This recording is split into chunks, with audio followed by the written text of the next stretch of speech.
Hello, my name is Shadow Script. Welcome to my channel. Tonight, I bring you scary stories that will crawl under your skin while the sound of rain helps you drift into the unknown. Make sure your doors are locked, your lights are low, and your mind is ready for darkness. Let the horror begin. Now, let's begin with our first terrifying story titled, The Last Visitor of Elm Street, written by Jackson Moore. The rain hammered against the windows of 1247 Elm Street like desperate fingers clawing for entry. Sarah Martinez pulled her coat tighter as she stood before the Victorian house, its Gothic silhouette cutting through the storm like a knife through flesh. The real estate office had been clear.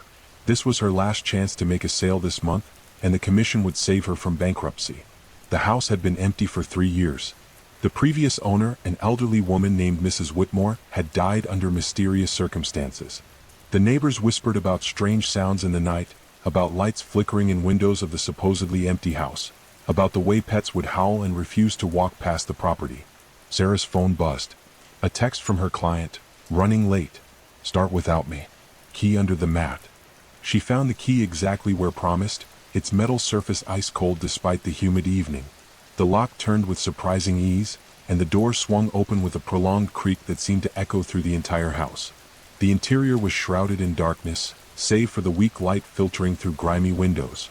Sarah fumbled for her flashlight, its beam cutting through the gloom to reveal a living room frozen in time.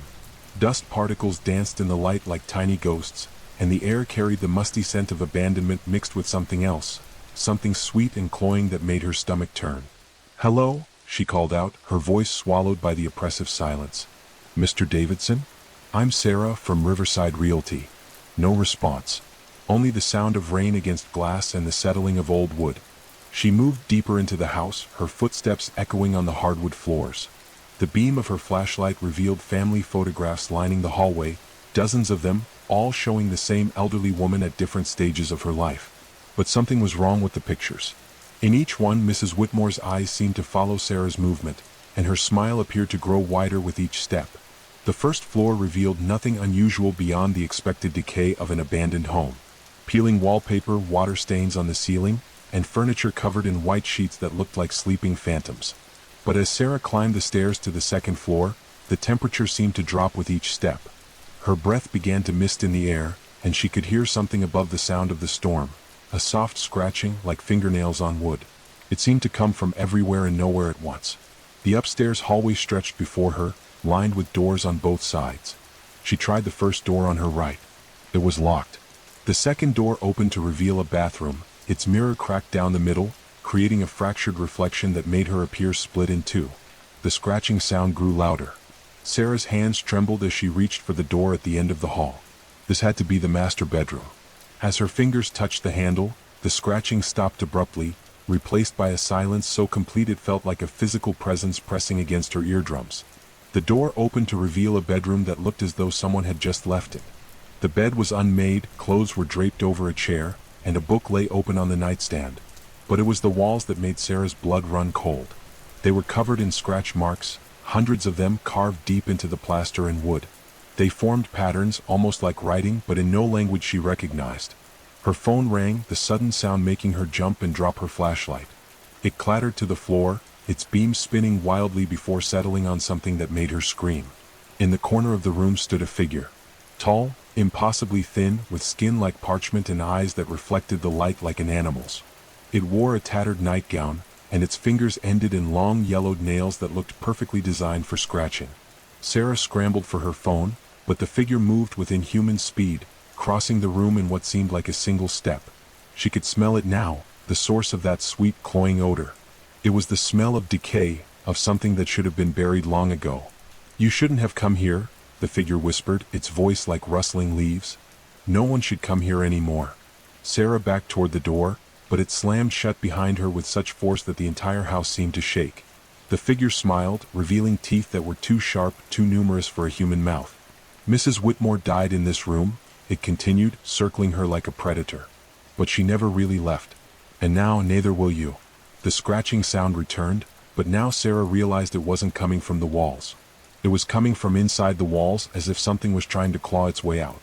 Or perhaps trying to claw its way in. "What do you want?" Sarah managed to whisper. The figure stopped circling and fixed her with its terrible gaze. "I want what she wanted. Company. It gets so lonely here year after year with no one to talk to, no one to share the darkness with. Sarah's phone buzzed again. A text message, "Sorry, can't make it tonight." Something came up. "We'll reschedule." There had never been a client. There had never been a Mr. Davidson. Someone, or something, had lured her here deliberately. "The neighbors know," the figure said as if reading her thoughts. "They know not to come here after dark. They know about the sounds, about the lights, about the way the house feeds on visitors. But you're not from around here, are you? You don't know the stories." Sarah lunged for the window, but the glass was thick and refused to break. Her fists pounded against it desperately as the figure approached, its footsteps making no sound on the wooden floor. "Don't fight it," it whispered. "It's easier if you don't fight it." Mrs. Whitmore fought, and look what happened to her. She scratched at these walls until her fingers bled trying to get out. But there is no getting out. There's only staying and waiting and hoping that someday someone else will come to visit. The scratching from within the walls grew louder, more frantic. Sarah realized with growing horror that it wasn't just one source. It was dozens, maybe hundreds. All the previous visitors, all trapped within the house, clawing endlessly at their wooden prison. "Your turn," the figure said, and reached out with those terrible claws. Sarah's scream echoed through the house as the lights went out, plunging everything into absolute darkness. The storm outside seemed to respond, thunder crashing like the laughter of some cosmic joke. When morning came, the house on Elm Street stood silent and empty once again. Sarah's car remained in the driveway, but she was nowhere to be found. The neighbors, who had watched from behind their curtains, simply shook their heads and went about their business. They had seen this before. 3 days later, a new sound joined the chorus within the walls, a frantic scratching that would continue long after the sun had set. And if you listened carefully on quiet nights, you could hear it still, desperate and eternal, waiting for the next visitor to come calling on Elm Street. The real estate office eventually stopped listing the property. The for sale sign was removed, and the house was left to sink deeper into decay and shadow. But sometimes, on stormy nights like that one, lights can still be seen flickering in the windows. And sometimes, just sometimes, people receive mysterious texts about a showing on Elm Street, promising easy money and a quick sale. The house is always hungry. The house is always waiting. And Mrs. Whitmore is never truly alone anymore. Sarah had always been drawn to old houses, but the Victorian manor on Elm Street seemed to call to her in a way that made her skin crawl. The realtor, Mrs. Henderson, had been unusually eager to close the deal, her hands trembling as she handed over the keys. "Just remember," Mrs. Henderson had whispered, her voice barely audible above the autumn wind, "some houses have memories. Don't go looking for trouble, dear." Sarah had laughed it off then. Now, standing in the dusty foyer 3 days later, she wasn't so sure. The house groaned around her as she explored, each footstep echoing through the empty rooms. The previous owners had left in a hurry, abandoning furniture covered in white sheets like ghosts frozen in time.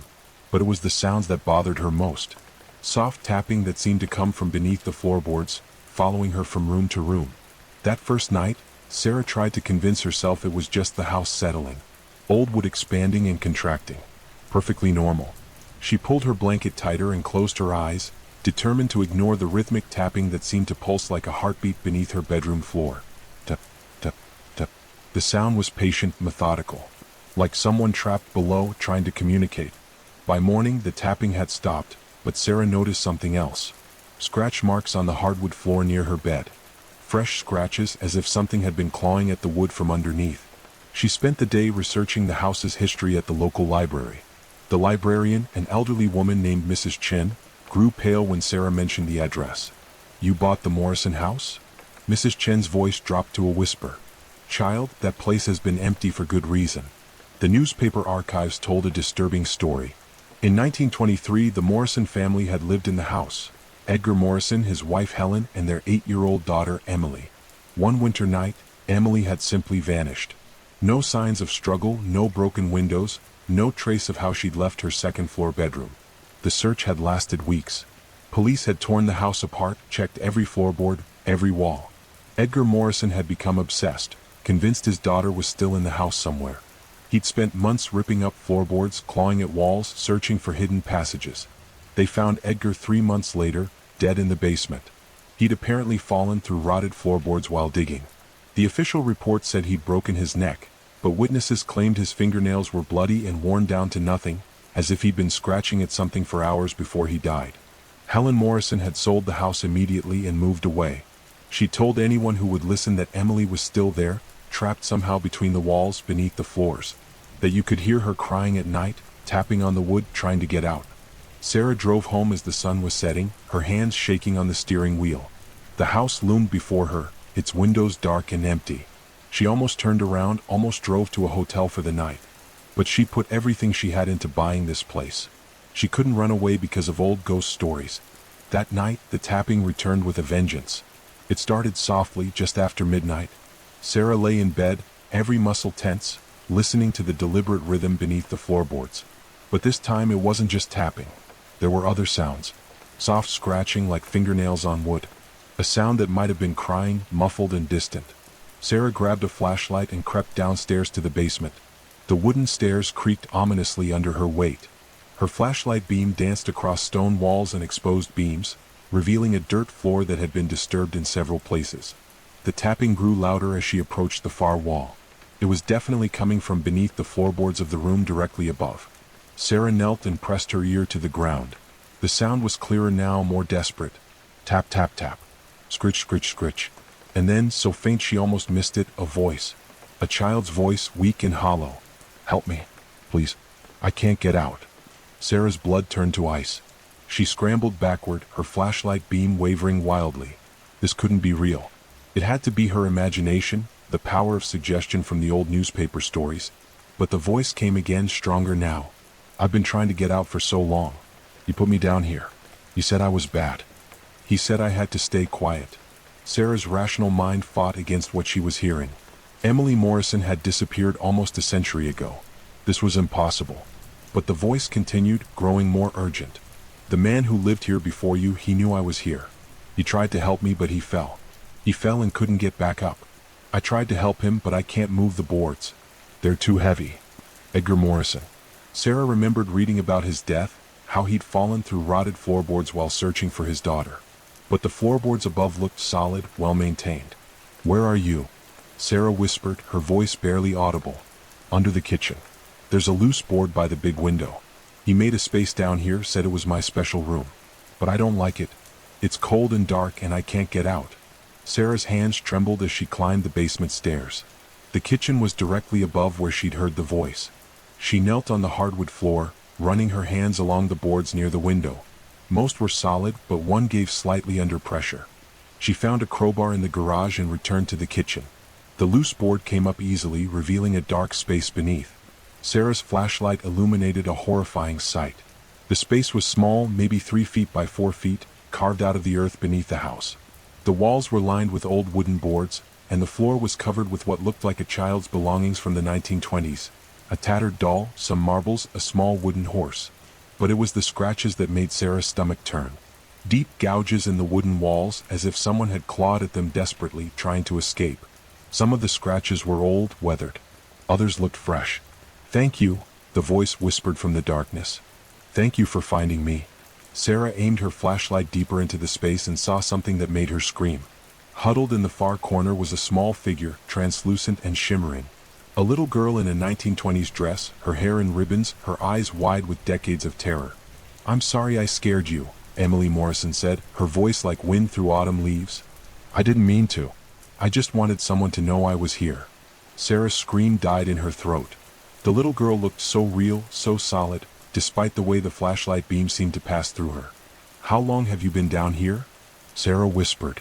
Since the winter when the snow wouldn't stop falling. Papa was angry because I spilled ink on his papers. He said I needed to learn to be quiet, to be good. He put me down here and said he'd let me out when I learned my lesson. Sarah's heart broke. The newspaper had been wrong. Emily Morrison hadn't disappeared mysteriously. Her own father had hidden her away, probably planning to let her out after she'd been sufficiently frightened. But something had gone wrong. What happened to you, Emily? The little girl's image flickered, becoming fainter. I got sick. It was so cold and I was so hungry. I called for Mama, but she couldn't hear me. Papa forgot about me, I think. Or maybe he was too scared to let me out after I stopped moving. Sarah felt tears streaming down her face. And you've been trapped here all this time? I couldn't leave. I tried and tried, but something keeps me here. The man who lived here before you, he heard me too. He tried to help, but when he pulled up the boards, they broke and he fell. I've been alone again for so long. Sarah understood now. Edgar Morrison had found his daughter's body hidden beneath the floorboards, probably realized what had happened, what he'd done. The guilt and horror had driven him to dig frantically, trying to reach her, to somehow make amends. But the rotted boards had given way and he'd fallen to his death. I can help you, Sarah said, her voice stronger now. I can make sure people know what happened. I can make sure you're not forgotten. Emily's ghostly form smiled, the first time Sarah had seen her look anything other than terrified. Would you? Would you tell my mama I'm sorry I spilled the ink? Tell her I tried to be good. I will, Sarah promised. But Emily, your mama, she's been gone for a very long time. This happened almost 100 years ago. The little girl nodded sadly. I know. I can feel her sometimes calling for me from far away. But I can't go to her. Not yet. What do you need me to do? Tell people what Papa did. Tell them where to find me. I want to be buried next to Mama, in the cemetery with the big white stones. I've been so alone in the dark. Sarah spent the rest of the night talking to Emily, learning about her short life, her love of stories, and her fear of thunderstorms. As dawn approached, the little girl's form began to fade. Will you come back? Sarah asked. I don't know, Emily whispered. I think when people know the truth, when they find me and put me with Mama, I might be able to rest. But thank you for listening. Thank you for not being afraid. I was afraid, Sarah admitted, but not of you. I was afraid of what had been done to you. Emily smiled one last time before disappearing completely. The house fell silent for the first time since Sarah had moved in. The next morning, Sarah called the police. She told them about the hidden space, about what she'd found. The investigation that followed made headlines across the state. They found the remains of Emily Morrison exactly where her ghost had said they would be, along with evidence that her father had hidden her there and left her to die. Helen Morrison's diary, discovered in the attic, revealed the truth she'd taken to her grave. She'd known what her husband had done, had heard Emily's cries for help, but had been too terrified of Edgar to intervene. The guilt had driven her to madness, and she died in an asylum, still claiming she could hear her daughter calling for her. Emily Morrison was finally laid to rest beside her mother in Greenlawn Cemetery. Sarah attended the funeral, along with dozens of townspeople who had grown up hearing whispered stories about the Morrison house. That night, Sarah sat in her kitchen, looking at the spot where the loose floorboard had been. She'd had the space filled in and new flooring installed, but she would never forget what she'd seen. As she prepared for bed, she heard a sound that made her freeze. A soft tapping, but different from before. Lighter, more cheerful. Like a child skipping. Sarah smiled and whispered, "Goodbye, Emily. Rest well." The tapping stopped, and Sarah knew she would never hear it again. But sometimes, on quiet nights when the wind blows through the old Victorian's eaves, neighbors say they can hear the sound of a little girl laughing, finally free to play in the light instead of crying in the dark.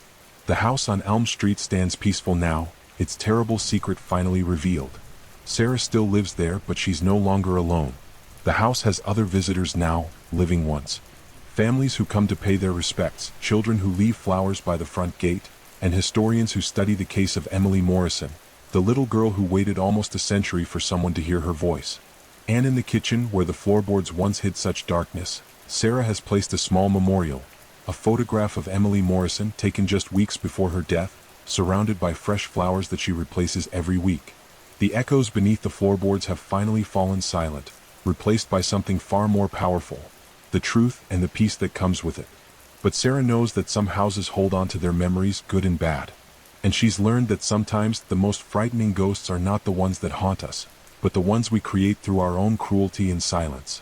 The Morrison house stands as a reminder that the dead don't always rest quietly, especially when they've been wronged.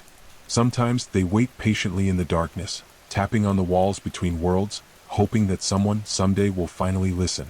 And sometimes, if you're brave enough to listen, they'll tell you a story that needs to be heard. The old Victorian house had always felt too large for one person, but after grandmother's funeral, Sarah found herself alone with its creaking floors and shadow-filled corners. She'd inherited the sprawling three-story home along with all its mysteries, including the room on the second floor that grandmother had always kept locked. "Never go in there, child," grandmother used to whisper, her wrinkled fingers trembling as she clutched the brass key. "Some doors are meant to stay closed." But now grandmother was gone, and the key hung heavy in Sarah's palm. The house seemed to breathe around her as she climbed the narrow staircase, each step groaning under her weight. The wallpaper, once vibrant roses, had faded to the color of dried blood. Portrait eyes followed her movement, and somewhere in the walls, mice scurried like tiny footsteps. Sarah paused before the door. Unlike the others, this one bore no scratches from decades of use. The wood was dark, almost black, and the brass handle was so cold it burned her fingers. She noticed something else. While dust coated everything in the house, this door remained perfectly clean, as if something on the other side was keeping it pristine. The key turned with surprising ease. The door swung open silently, revealing a room that defied logic. While the rest of the house felt frozen in time, this room seemed to exist outside of time altogether. No dust. No cobwebs. The air was thick and warm, like breathing through wet cloth. A child's nursery stretched before her, but something was terribly wrong. The rocking chair moved gently back and forth, though no wind stirred the curtains. Toys lay scattered across the floor in perfect arrangement, as if a child had just finished playing. A music box sat open on the dresser, its tiny ballerina frozen mid-spin. Sarah stepped inside and the temperature plummeted. Her breath came out in white puffs as she approached the crib in the corner. Inside, beneath a yellowed blanket, lay a doll. Its glass eyes stared up at her with an intelligence that made her skin crawl. Then she heard it, a soft giggling like a child trying to suppress laughter during hide-and-seek. "Hello." Sarah's voice cracked. "Is someone there?" The giggling stopped. The rocking chair stilled. Even the house seemed to hold its breath. Sarah reached for the doll, and as her fingers touched the cold porcelain face, memories that weren't her own flooded her mind. She saw grandmother as a young woman, holding a real baby in this very room. She saw the baby's face turn blue, saw grandmother's tears, saw her sealing the room with desperate prayers and protective charms. But most terrifying of all, she saw what grandmother had awakened in her grief. The doll's eyes blinked. Sarah stumbled backward, but the door slammed shut behind her. The key was no longer in her hand. It lay on the floor beside the crib, just out of reach. The music box began to play a lullaby, slow and distorted, like a record playing underwater. The doll sat up in the crib. Its tiny mouth opened and grandmother's voice emerged, cracked and pleading. "Don't leave me alone again, Sarah. Stay with me. Play with me. We can be a family forever." Sarah pressed herself against the door, frantically turning the handle, but it wouldn't budge. The doll climbed out of the crib with jerky, unnatural movements, its head tilting at impossible angles. With each step it took, the room seemed to shrink, the walls pressing closer. "Grandmother never told you about Emily, did she?" the doll asked, its voice shifting between childlike innocence and ancient malevolence. "About how she died in this room. About how lonely she's been for 70 years. Sarah's fingernails scraped against the wood as she clawed at the door. Behind her, she could hear the doll's porcelain feet tapping against the floorboards, getting closer. "She used to visit me, your grandmother. Every night she'd come and apologize. She'd bring me new toys, new clothes. But toys aren't enough, Sarah. I want to play with someone real." The room grew darker, though no shadows should have been able to exist in a windowless space. Sarah could feel the doll's presence behind her, could smell the musty scent of old fabric and something else. Something rotting. "Turn around, Sarah. Look at me." Sarah squeezed her eyes shut, but her body betrayed her. Slowly, against her will, she turned. The doll stood directly behind her, its glassy eyes reflecting a light that came from nowhere. Its rosebud mouth curved in a smile that belonged on no child's face. "You look just like she did," the doll whispered. "Grandmother when she was young. When she was mine." The doll reached up with one porcelain hand, and Sarah felt cold fingers brush her cheek. Where the doll touched her, her skin grew numb, then began to crack like old paint. "Don't fight it," the doll cooed. "It only hurts for a moment. Then we can play forever and ever and ever." Sarah's vision blurred. She could feel herself changing, her limbs growing stiff, her thoughts becoming cloudy. The room spun around her, and she was falling into darkness that smelled of baby powder and decay. When she opened her eyes, she was small. The room loomed enormous around her, and her hands were no longer hands but tiny, perfect porcelain fingers. She tried to scream, but only a tinkling laugh emerged from her lips. "There," said another voice, and Sarah turned to see a woman-sized doll in a tattered dress, with grandmother's face but button eyes. "Now we're all together. One big, happy family." The door creaked open and footsteps echoed on the stairs. Someone new was in the house. Sarah tried to call out, to warn them, but her voice was no longer her own. The woman doll that had been grandmother picked up Sarah's small form and placed her in the crib. "Shoo," she whispered. "Someone's coming to play with us. Won't that be wonderful?" Sarah could only watch in horror as the footsteps grew closer, as another victim approached the forgotten room where time stood still and childhood lasted forever. The music box played its lullaby, the rocking chair swayed gently, and in the crib, 3 generations of women waited for their next playmate, their porcelain faces frozen in eternal, hungry smiles. The door stood open, welcoming, clean of dust and full of promises. And somewhere in the house, the footsteps climbed higher, drawn by the sound of children's laughter that would never ever end. The old Victorian house on Maple Street had been empty for 3 years before Sarah finally decided to rent it. The price was too good to pass up, even though the realtor seemed unusually eager to close the deal. What she didn't mention was why the previous 4 tenants had all moved out within weeks of signing their leases. Sarah noticed the mirror on her first day. It hung in the narrow hallway between the living room and kitchen, an ornate thing with a silver frame that seemed to absorb light rather than reflect it. The glass was old, with dark spots creeping in from the edges like water stains, but it was large enough that she could see her entire reflection as she walked past.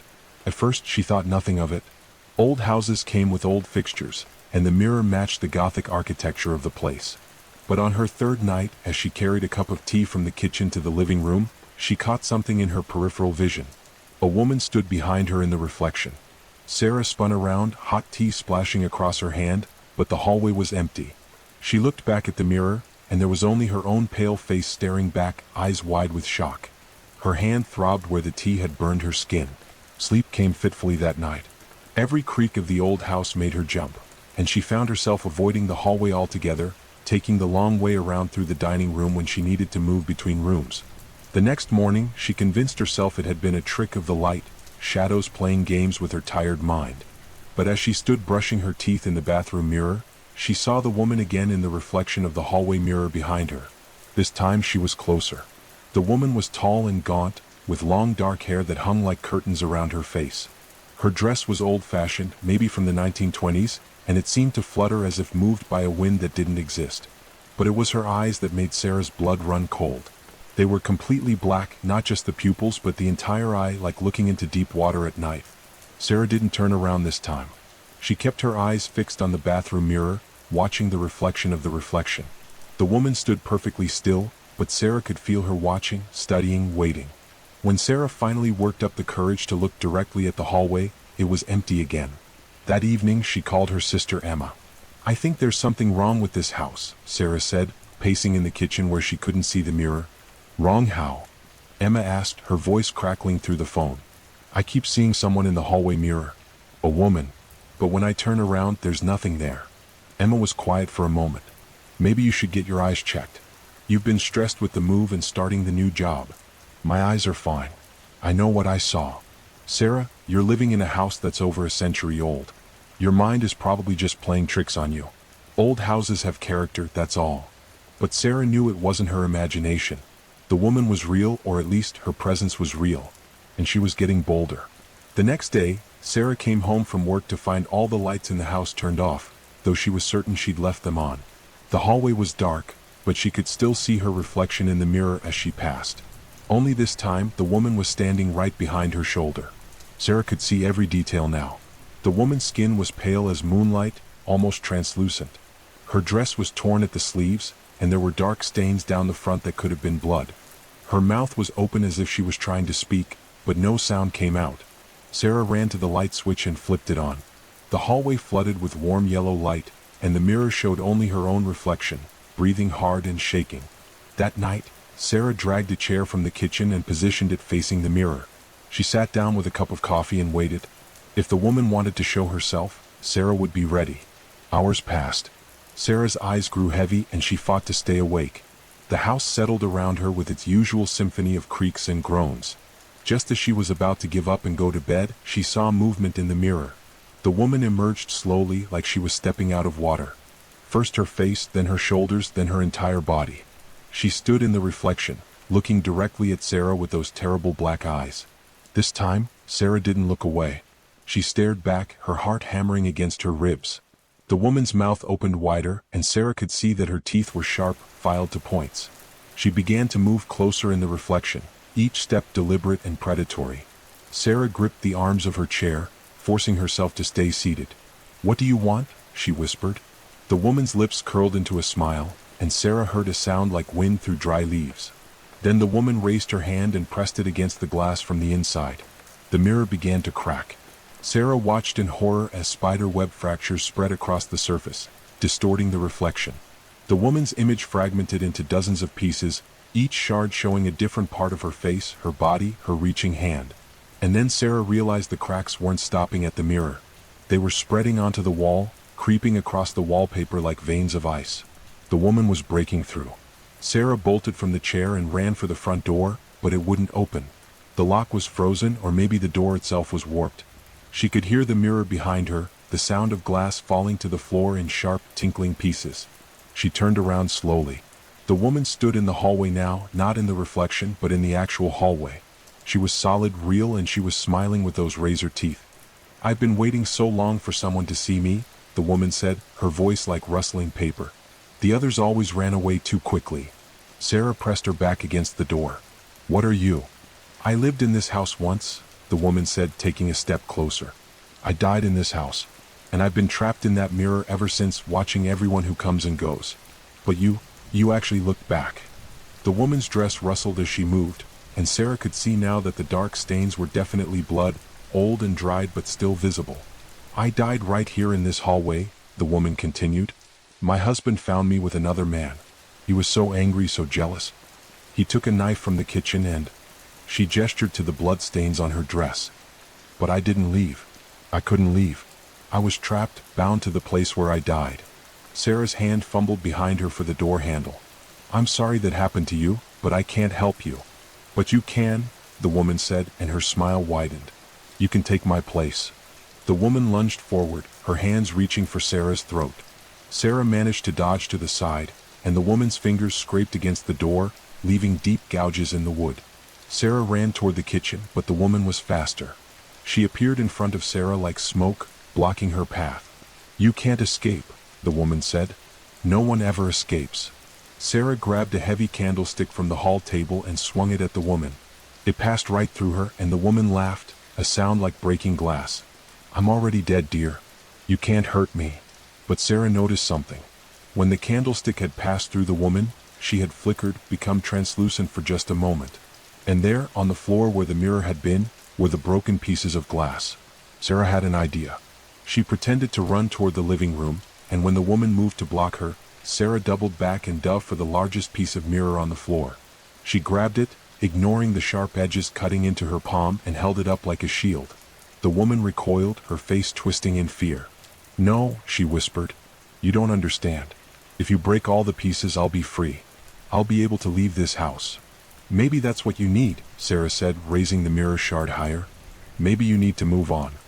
"I don't want to move on," the woman screamed. "I want to stay. I want to live again." But Sarah had already made her decision. She brought the mirror shard down hard against the floor, shattering it into even smaller pieces. Then she grabbed another piece and did the same thing. The woman's scream filled the house, a sound of pure anguish and rage. She began to fade, her form becoming more and more transparent with each broken piece of glass. "I'll find another way," the woman said, her voice growing distant. "I'll find another mirror. This isn't over." Sarah kept breaking the glass until there was nothing left but powder and tiny fragments. The woman's voice faded to a whisper, then to nothing. The house fell silent. Sarah sat on the floor, surrounded by glittering pieces of mirror, her hand bleeding from the cuts. She waited for something to happen, for the woman to return, but the hallway remained empty. She stayed in the house for another week, watching and waiting. But the woman never came back. The hallway felt different now, lighter somehow, as if a weight had been lifted from it. When Sarah finally decided to move out, it wasn't because she was scared. It was because she'd done what she came to do, even if she hadn't known it at the time. The realtor was disappointed but not surprised when she called to break her lease. "I'm sorry to hear that," he said. "The house has been difficult to rent." "What happened to the previous tenants?" Sarah asked. There was a long pause. They all said the same thing. Something about a woman in the hallway mirror. But that's impossible, of course. The mirror was removed years ago, after the first complaints. Sarah looked at the empty space on the wall where the mirror had hung. Removed? Yes, we put it in storage. Strange thing though. Every time we try to throw it away, it ends up back in the house somehow. It's like it belongs here. Sarah felt a chill run down her spine. Where is it now? In the basement, I think. Why? Sarah hung up the phone without answering. She grabbed her keys and headed for the door, but something made her stop. She turned back and looked at the hallway one more time. There, in the bare wall where the mirror had been, she could see a faint outline. The wallpaper was slightly darker in the shape of an ornate frame, as if the mirror had left its shadow behind. And in the center of that shadow, Sarah could swear she saw a pair of black eyes, watching her from the darkness. She left the house that day and never came back. But sometimes, late at night, when she passed mirrors in her new apartment, she would catch glimpses of a woman in an old-fashioned dress, standing just behind her reflection. The woman would smile with sharp teeth and mouth words that Sarah couldn't hear but somehow understood. I found another way. Sarah learned to avoid mirrors after that. She covered the one in her bathroom and removed all the others from her home. But she knew it was only a matter of time. The woman was patient. She had been waiting for over a century after all. She could wait a little longer. And somewhere, in the basement of the house on Maple Street, an ornate mirror with a silver frame sits in the darkness, its surface reflecting nothing but shadows and the memory of black eyes that never stop watching. The house is for rent again. The price is very reasonable. The realtor is still unusually eager to close the deal. The rain hammered against the windows of my apartment in downtown Manchester like skeletal fingers desperate to get inside. I had been working late again, the blue glow of my computer screen the only light in the room. It was nearly midnight when my phone rang. The ringtone cut through the silence like a blade, making me jump. I glanced at the caller ID and my blood turned to ice. The number displayed was my own. I stared at the screen, convinced I was seeing things. But there it was, clear as day, my own mobile number calling me. My hands trembled as I answered. Hello. Silence. Then, slowly, a voice that made my skin crawl began to speak. It was my voice, but different somehow. Hello. Empty. You shouldn't have answered, the voice said, each word dripping with malice. Who is this? I whispered, though I already knew the answer would destroy everything I thought I knew about reality. I'm you, the voice replied with a chuckle that sounded like breaking glass. Or rather, I'm what you become. I'm calling from 3 days in the future. I wanted to hang up, to dismiss this as some elaborate prank, but something in that voice held me frozen. It knew things. It knew exactly how I would react. You're thinking this is impossible, the voice continued. You're looking at the rain right now, wondering if you're losing your mind. But you're not crazy. You're just running out of time. The line went dead. I sat there in the darkness, my heart pounding so hard I could hear it echoing in my ears. Outside, the storm was getting worse.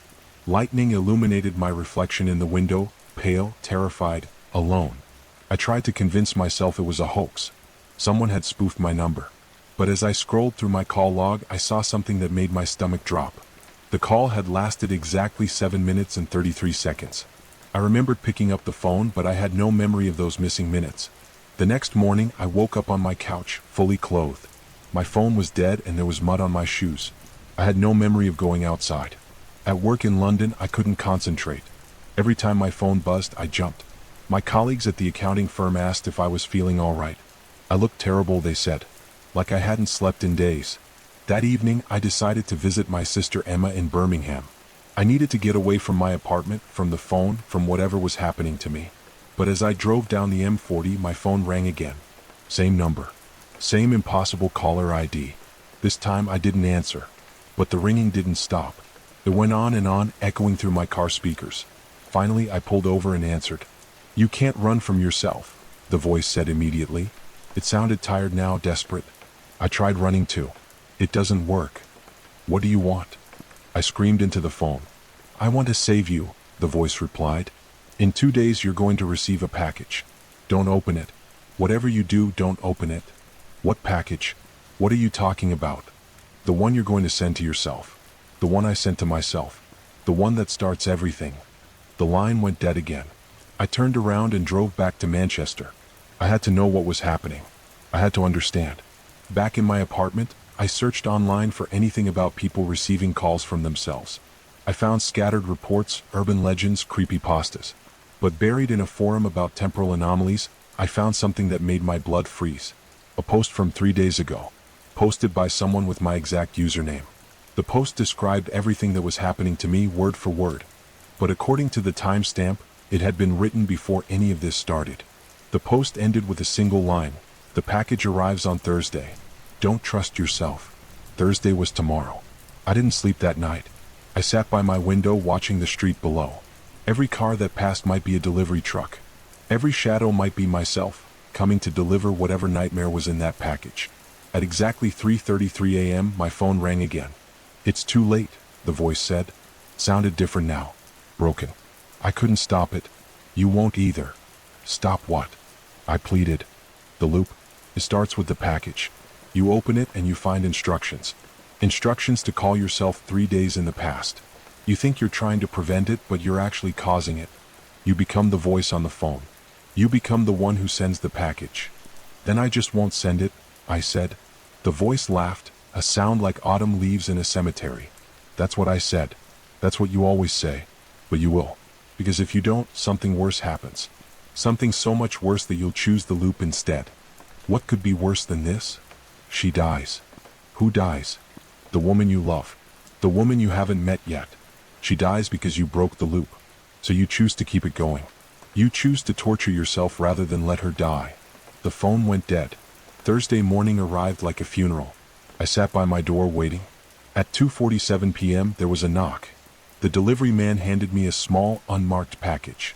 My own handwriting was on the address label. Inside was a single sheet of paper with a phone number and a time. 11:47 p.m. Below that, in my own handwriting, were the words, "Call yourself. Save her." I looked at the clock. It was 11:46 p.m. My hands shook as I dialed my own number from 3 days ago. The phone rang once, twice, and then I heard my own voice answer. Hello. I opened my mouth to speak, and suddenly I understood. I was the voice. I had always been the voice. And somewhere in the future, another version of myself was getting ready to make this same call. You shouldn't have answered, I heard myself say, the words coming from my lips like they had been rehearsed 1,000 times. The loop was complete. The loop had always been complete. And somewhere in London, a woman I had never met was walking home safely from work, never knowing that her life depended on my eternal damnation. I am the voice on the phone. I am the one who sends the package. I am trapped in a prison of my own making, calling myself from a future that never changes, warning myself of a fate I cannot escape. The phone is ringing again. It's time to make the call. And in 3 days I will answer. The loop continues. The loop always continues. Because somewhere in the darkness, love demands sacrifice. And I have chosen to sacrifice myself. The old Victorian house on Maple Street had been empty for 3 years when Emma finally decided to rent it. The rent was suspiciously low for such a grand property in downtown Portland, but the landlord, Mr. Henley, assured her it was simply because he wanted a reliable tenant who would take care of the place. Emma moved in on a crisp October evening, her belongings fitting easily into the spacious rooms. The house was beautiful, with tall windows, ornate moldings, and hardwood floors that creaked pleasantly underfoot. She particularly loved the master bedroom on the second floor, with its large bay window that offered a perfect view of the tree-lined street below. The first night passed peacefully. Emma unpacked boxes, arranged furniture, and fell asleep to the gentle rustling of autumn leaves outside her window. She had left it open just a crack to let in the cool night air. It was the second night when she first heard the whispers. At exactly 3:17 a.m., Emma woke to the sound of hushed voices drifting through her open window. She lay still, listening. The voices were too quiet to make out words, but there was something urgent about their tone, something that made her skin crawl. She assumed it was neighbors having a late-night conversation and tried to go back to sleep. But the whispers continued, growing slightly louder, more insistent. Emma got up and peered through the window. The street was empty, bathed in the pale glow of streetlights. No one was there. The whispers stopped abruptly as if they knew she was watching. The next morning, Emma asked her neighbor, Mrs. Patterson, about any late-night activity on the street. The elderly woman gave her a strange look and shook her head. Nothing happens on Maple Street after dark, dear. We're all early sleepers around here. Emma dismissed the incident, but the whispers returned the following night. This time she could make out fragments of words. Help us. Don't leave. So cold. The voices sounded desperate, pleading. When she looked outside, the street remained empty. By the fourth night, Emma had convinced herself she was imagining things. Stress from the move, perhaps, or the old house settling. She decided to keep the window closed. But the whispers found another way in. At 3:17 a.m. they came through the walls themselves, seeping through the old plaster like smoke. Emma sat up in bed, her heart pounding. The voices were clearer now, and there were more of them, dozens of overlapping whispers creating a haunting chorus that filled her room. "Who are you?" she whispered into the darkness. The whispers stopped instantly, replaced by a silence so complete it felt suffocating. Then slowly one voice emerged from the quiet, a young woman's voice, clear and sorrowful. "We lived here once," it said. "We all lived here once." Emma's blood ran cold. "All of you?" "The fire," another voice joined in, this one belonging to a man. "The fire took us while we slept. We couldn't escape. The windows, they were painted shut." More voices began to speak, overlapping, telling fragments of a story that made Emma's stomach turn. A family of 7, trapped in their home in 1923 when a fire broke out in the middle of the night. The landlord had painted the windows shut to prevent break-ins, sealing their fate. "We've been waiting," the woman's voice continued, "waiting for someone to hear us, to help us find our way out." Emma fumbled for her phone, her hands shaking as she searched for information about the house's history. There it was, a newspaper article from 1923 about a tragic fire on Maple Street. The Morrison family, 7 souls lost. The article mentioned that the windows had been painted shut, a safety measure that became their doom. "What do you want from me?" Emma asked the darkness. "Open the windows," came the chorus of voices. "Open them all. Let us out." Emma didn't sleep for the rest of the night. When dawn broke, she went through the house, trying to open every window. Most were painted shut, layers of old paint sealing them closed. She spent the day with a putty knife and hammer, working to free the windows from their painted prison. As evening approached, she had managed to open about half of them. Her hands were blistered and sore, but she felt a strange sense of urgency driving her forward. The whispers had been quiet all day, but she could feel them waiting, watching. That night, at 3:17 a.m., they returned with a vengeance. The temperature in the room plummeted.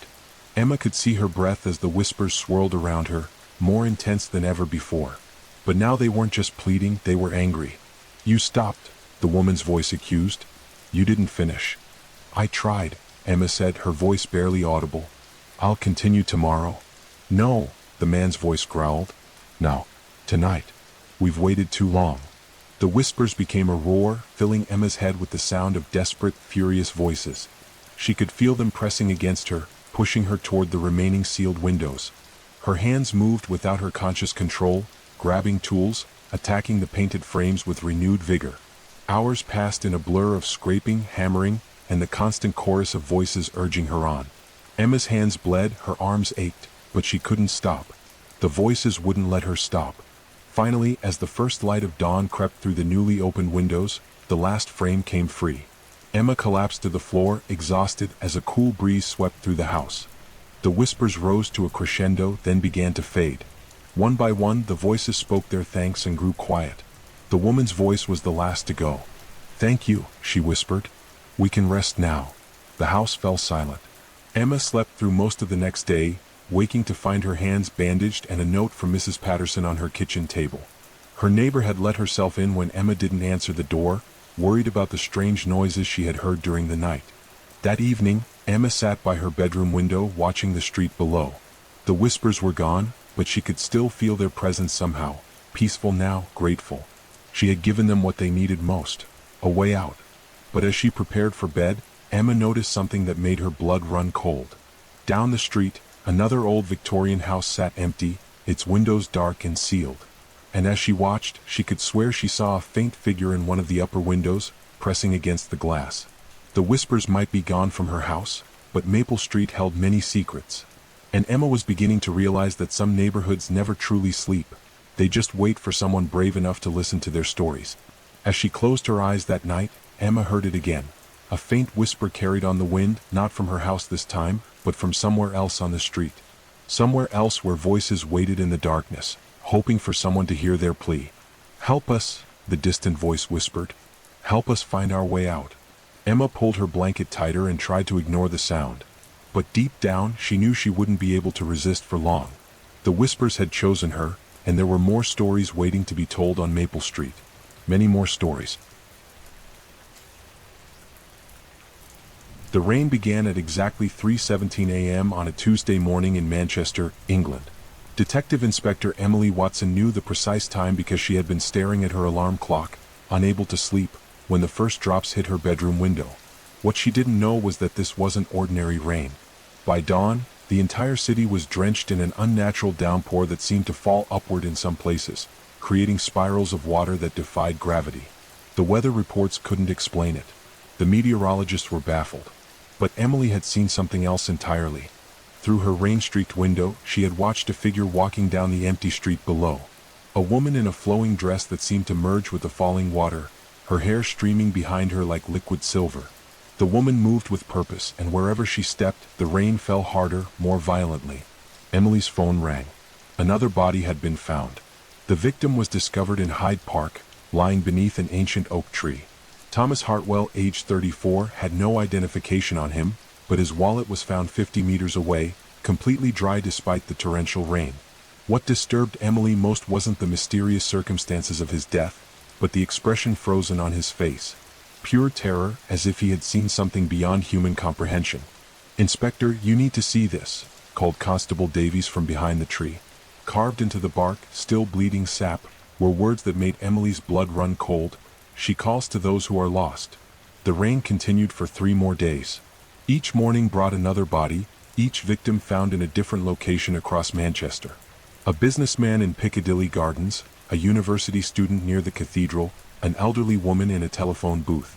All bore the same expression of absolute horror, and near each body, the same message appeared somewhere nearby, carved into walls, etched into park benches, written in the condensation on car windows.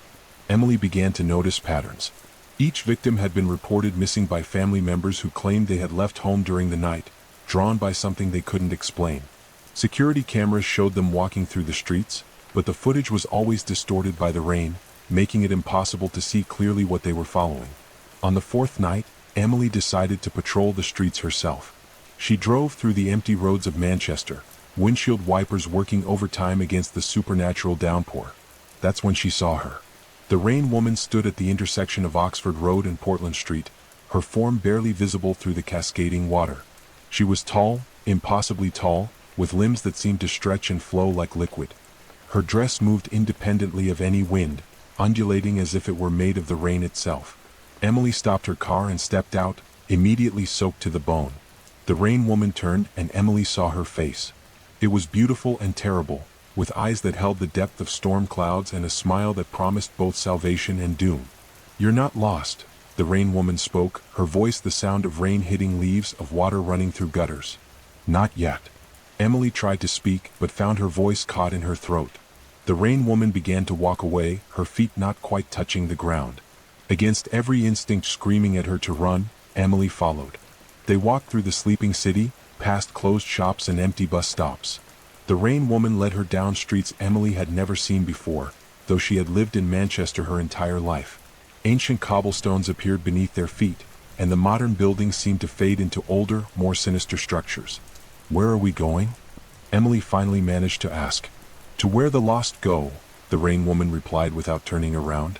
"To where the rain comes from." They arrived at a building that shouldn't have existed. It was a Victorian mansion, towering and Gothic, sitting where Emily knew a modern office building should be. The rain woman ascended the steps, and Emily followed, her detective's curiosity overriding her fear. Inside, the mansion was filled with the sound of falling water, though no rain fell within its walls.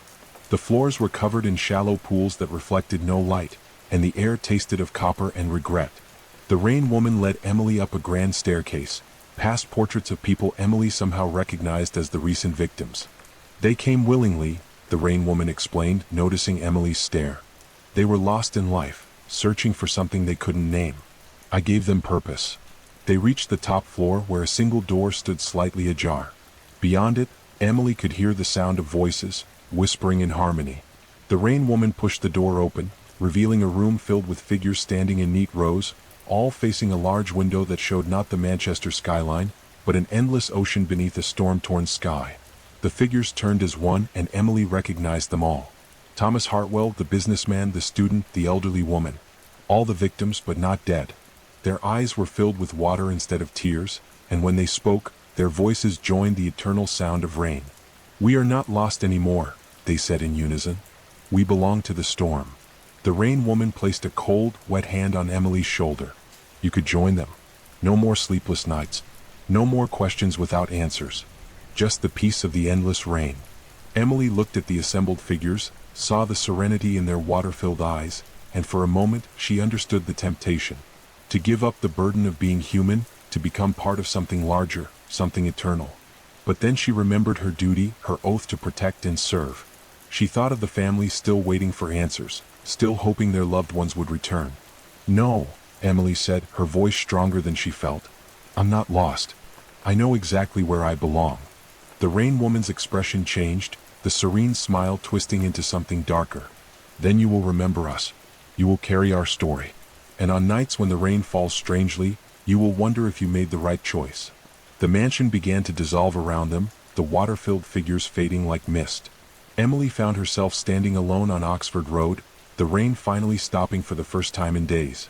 Dawn was breaking over Manchester, and the city was waking up to clear skies. The bodies were never found. The missing persons cases remained open, filed away as unexplained disappearances. But Emily knew the truth. She carried their story just as the rain woman had promised. Months later, Emily would sometimes wake in the middle of the night to the sound of rain against her window. She would look out at the street below, searching for a figure in a flowing dress, wondering if tonight would be the night the rain woman returned for her. Because the rain woman had been right about one thing. On nights when the rain falls strangely, when it seems to spiral upward or pool in impossible places, Emily does wonder if she made the right choice.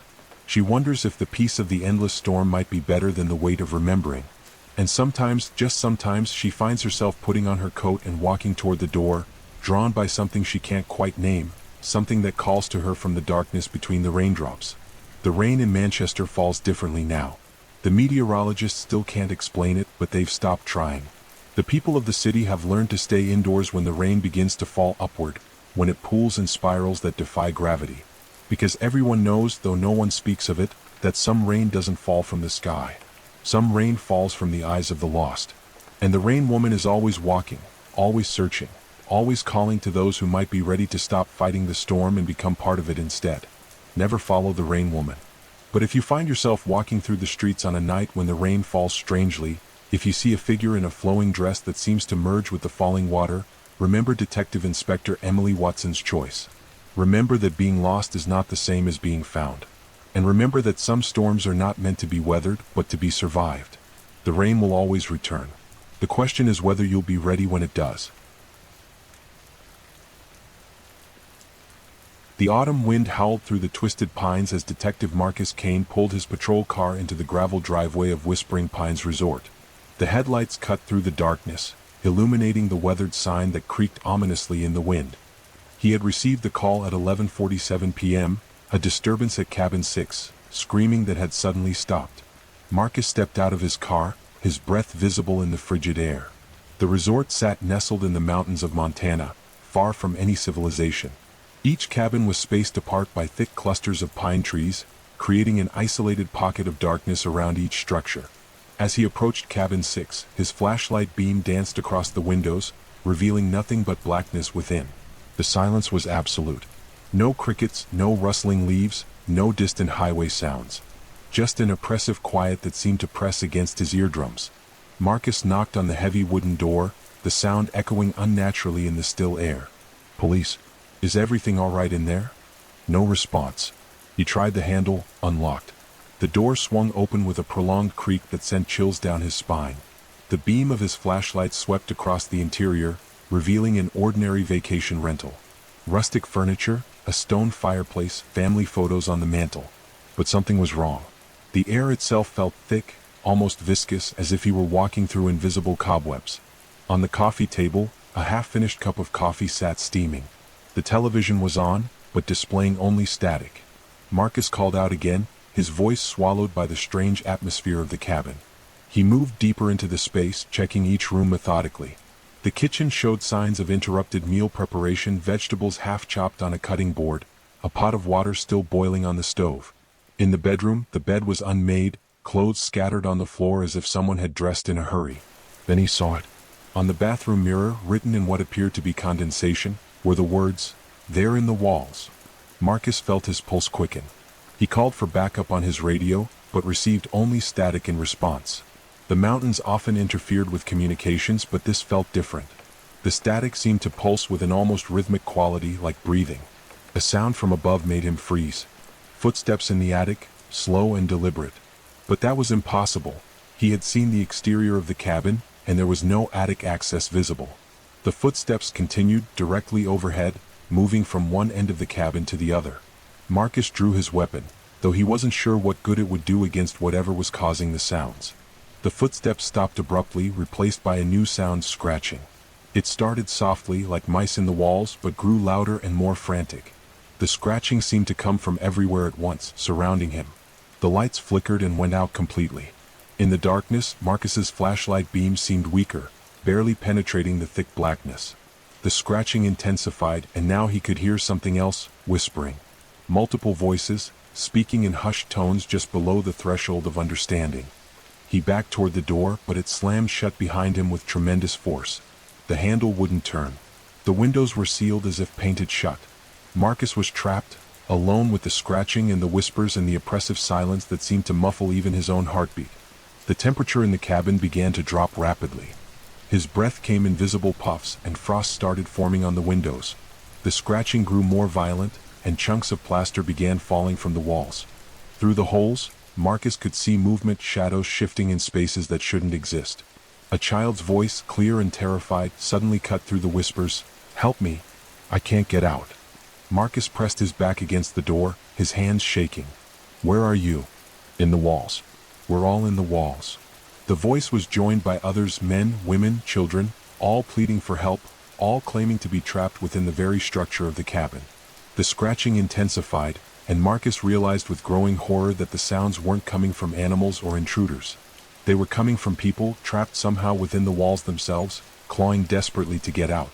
The family photos on the mantel began to change. The faces in the pictures shifted and morphed, showing expressions of terror and desperation. Some of the photos showed people he didn't recognize, but their eyes followed his movement across the room. Marcus tried his radio again, but instead of static, he heard voices, the same voices that were whispering in the walls. They were calling his name, begging him to help them, warning him to run. The contradiction was maddening. The scratching reached a crescendo, and suddenly the wall beside him began to bulge outward. The plaster cracked and fell away, revealing wooden beams that pulsed like living tissue.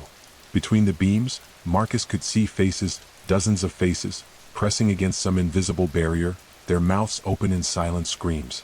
One face pushed closer to the surface than the others, and Marcus recognized him from the resort registry: Thomas Mitchell, a guest who had checked in 3 days ago and never checked out. His lips moved soundlessly, but Marcus could read the words, "Don't let them take you." The cabin began to shake violently. Books fell from shelves, furniture slid across the floor, and the scratching became a deafening roar. Marcus realized that the cabin itself was alive somehow, feeding on the people who stayed here, trapping them within its walls to join the chorus of the damned. With desperate strength, Marcus threw himself against the door.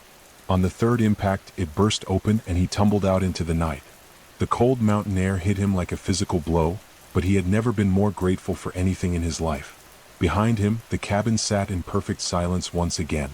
The windows were dark, the door hung open innocently.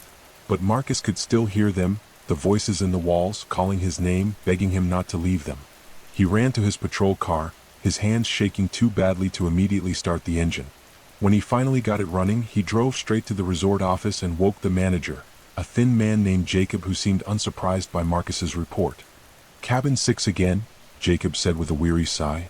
"We've had that problem before. Most folks just hear things and leave. You're the first one who's actually seen them." "What do you mean, that problem before?" Marcus demanded. Jacob looked uncomfortable. The cabin was built on an old mining site. Back in the 1800s there was a cave-in. 17 miners trapped underground. They never found the bodies. The original owner of this land built the cabin right over the entrance to the mine shaft.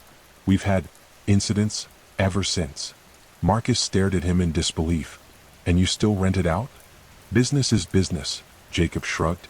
"Besides, most people don't notice anything. The cabin only acts up when it's hungry."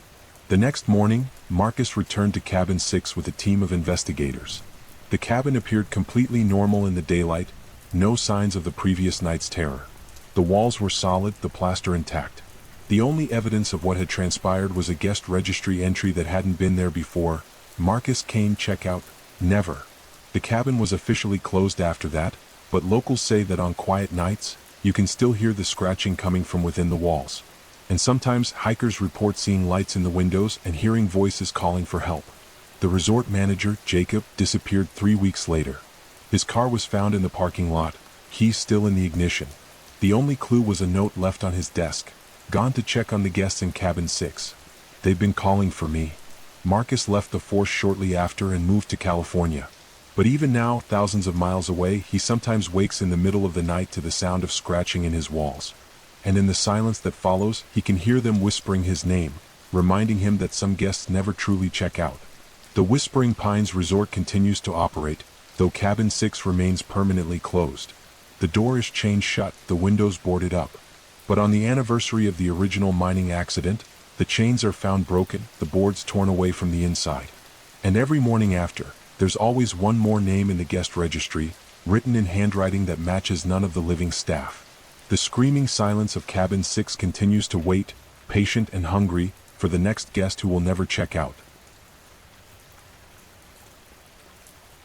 The rain hammered against the windows of the old Victorian house in Manchester, England, as Dr. Rebecca Hayes sat across from her most disturbing patient.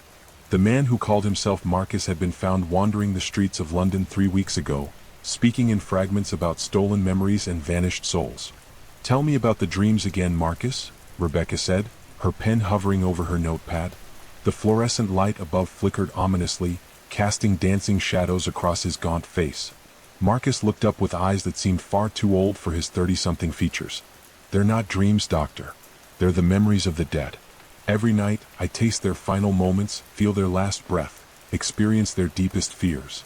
Rebecca had heard delusions before, but something about Marcus chilled her to the bone.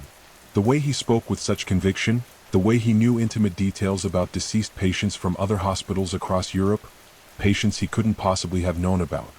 "How long have you been experiencing these visions?" she asked, trying to maintain her professional composure. "Since the accident in Prague," Marcus whispered, his voice barely audible above the storm outside. "I was working as a neurologist at the university hospital. We were experimenting with memory extraction technology, trying to help patients with severe trauma by removing their worst memories." The room grew colder, and Rebecca noticed her breath beginning to form small clouds in the air. The heating system must be failing, she thought, but couldn't shake the feeling that something else was wrong. "The machine malfunctioned during a procedure," Marcus continued, his eyes now distant and haunted. "Instead of extracting the patient's memories, it reversed the process. It pulled something from the darkness beyond death itself, and it connected me to every soul that had ever died in fear." Rebecca's hand trembled slightly as she wrote. "Marcus, what you're describing sounds like a severe psychological break following a traumatic event. These aren't real memories you're experiencing."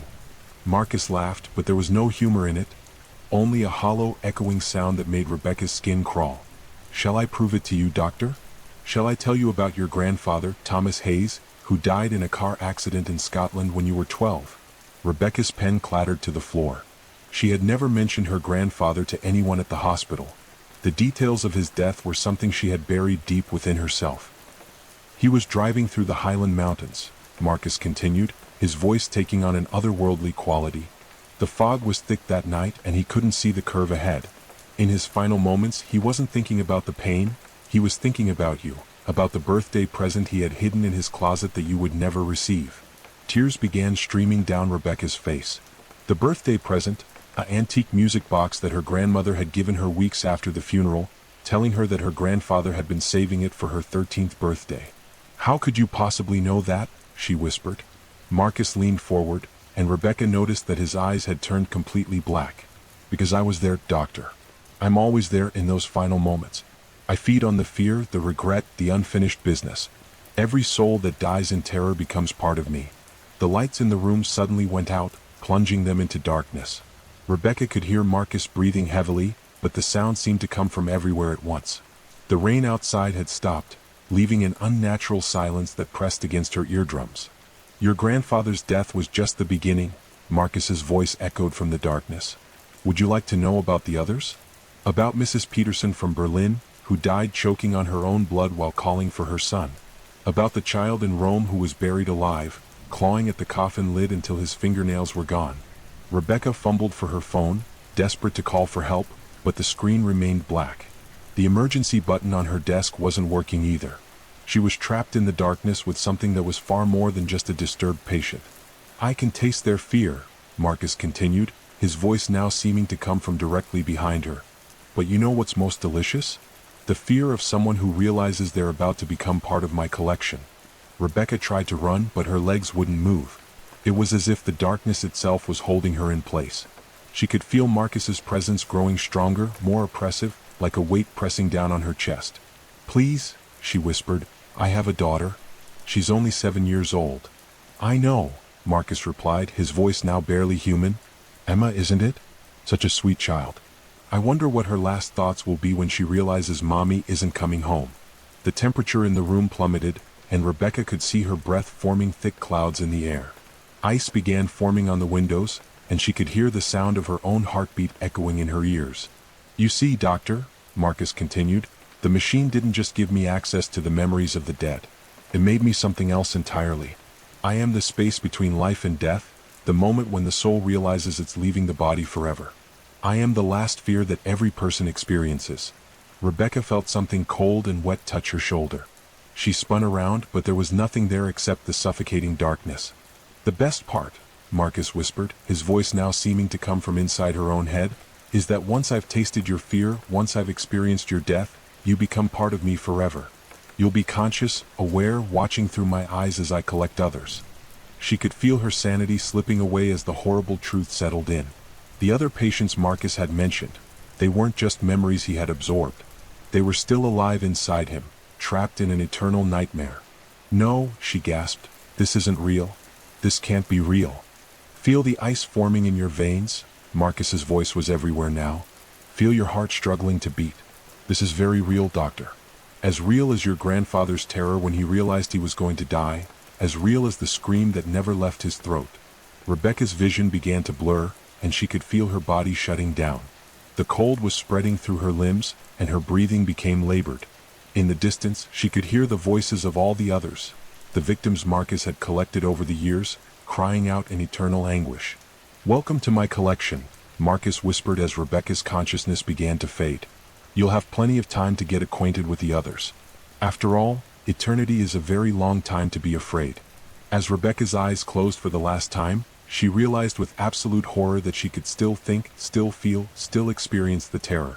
She had become part of Marcus's twisted gallery of souls, forever trapped in the moment of her death. The next morning, the hospital staff found Dr. Rebecca Hayes' office empty. Her car was still in the parking lot, her purse still on her desk, but she had vanished without a trace. The only clue was a single line written in frost on her window: "The collection grows." And somewhere in the darkness between life and death, Marcus smiled as he welcomed his newest addition to his eternal feast of fear. The man who eats memories had claimed another soul, and his hunger was far from satisfied. The rain began to fall again, and in the distance, a little girl named Emma waited for her mother to come home. The rain had been falling for 3 days straight in the small town of Millbrook, Vermont. Detective Emma Richardson stood at the edge of Hillcrest Cemetery, her boots sinking into the muddy ground as she surveyed the scene before her. What should have been a peaceful resting place had become something far more sinister. The groundskeeper, Thomas Wellington, had called the police that morning with a voice trembling with terror.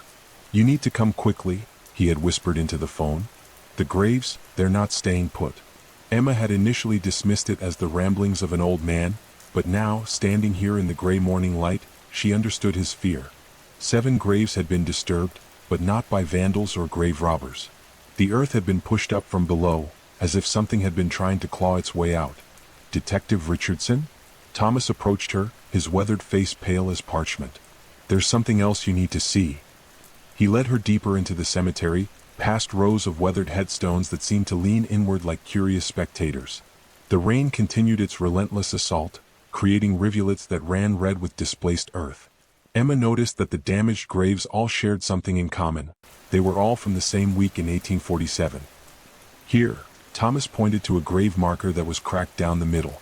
"Elizabeth Hartwell, died October 15, 1847. And there, Margaret Collins, October 16th.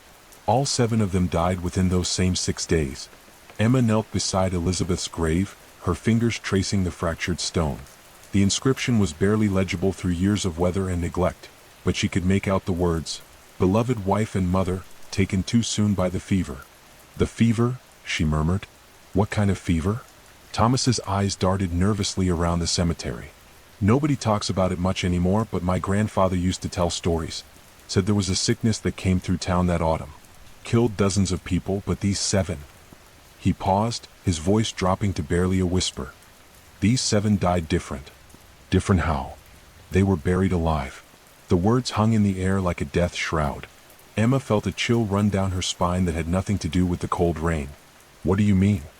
"The fever, it made people fall into deep sleeps. Sometimes for days. The town doctor, he wasn't very good at his job. He pronounced them dead when they weren't." Thomas's hands shook as he spoke. By the time anyone realized the mistake, it was too late. They'd already been buried. Emma stood up, her mind racing. "And you think they're trying to get out now?" "I think they've been trying to get out for 175 years, Thomas said. "But something about this rain, it's different. It's washing away whatever was keeping them down there." As if summoned by his words, a low groaning sound echoed across the cemetery. Both Emma and Thomas froze, their eyes scanning the disturbed graves. The sound came again, longer this time, emanating from beneath the earth itself. "We need to leave," Thomas whispered urgently. "Now." But Emma was transfixed by what she saw emerging from Margaret Collins's grave. A pale, skeletal hand burst through the muddy soil, fingers clawing desperately at the air. The groaning grew louder, joined by other voices, a chorus of the long-dead crying out in anguish. "They're awake," Thomas breathed. "God help us, they're awake." The hand was followed by an arm, then a shoulder. What emerged from the grave was no longer Margaret Collins, but something far more terrible. Her burial dress hung in tatters from her decomposed frame, and her eye sockets held not eyes but an endless, hungry darkness. Emma drew her weapon, though she knew bullets would be useless against something that had been dead for over a century.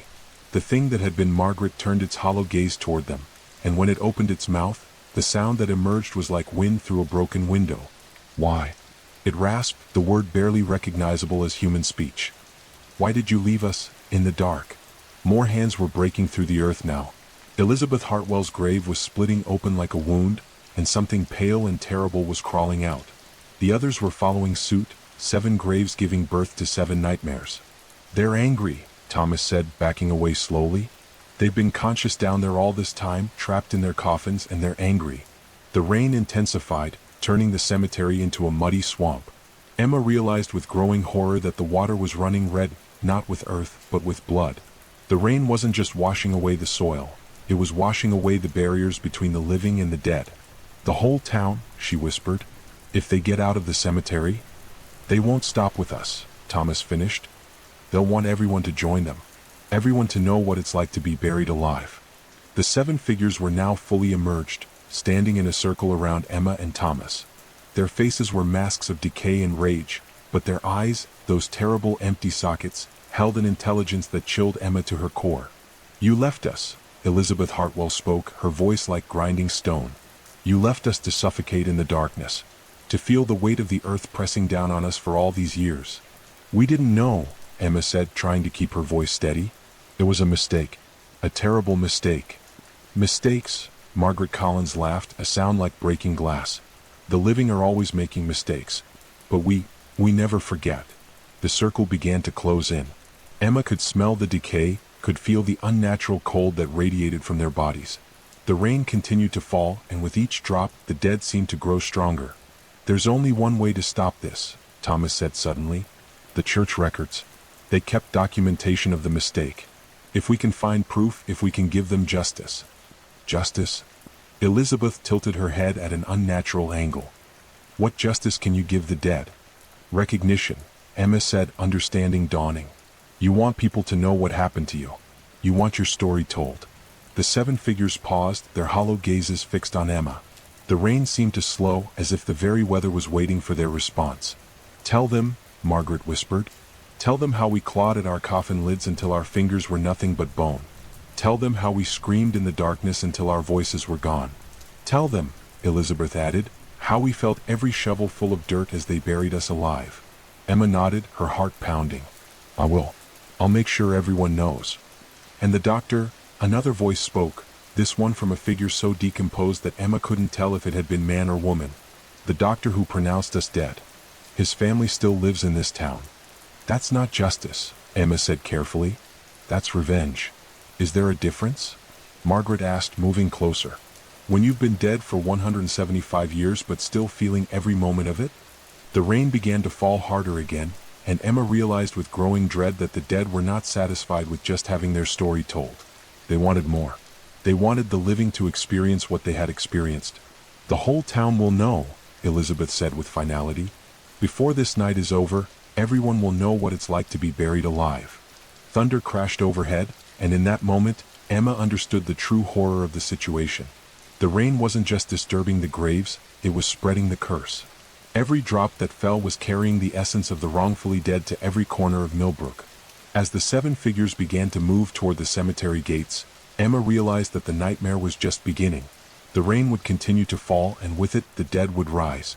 Not just these 7, but every person who had ever been buried alive, every soul who had been wrongfully pronounced dead. The town of Millbrook was about to learn that some mistakes can never be forgiven, and some dead refused to stay buried. The rain hit the wrong grave that night, and in doing so, it washed away the thin barrier between the living and the dead. By morning, the distinction would no longer matter. For in Millbrook, Vermont, everyone would soon know what it felt like to be buried alive. And the rain would never stop falling.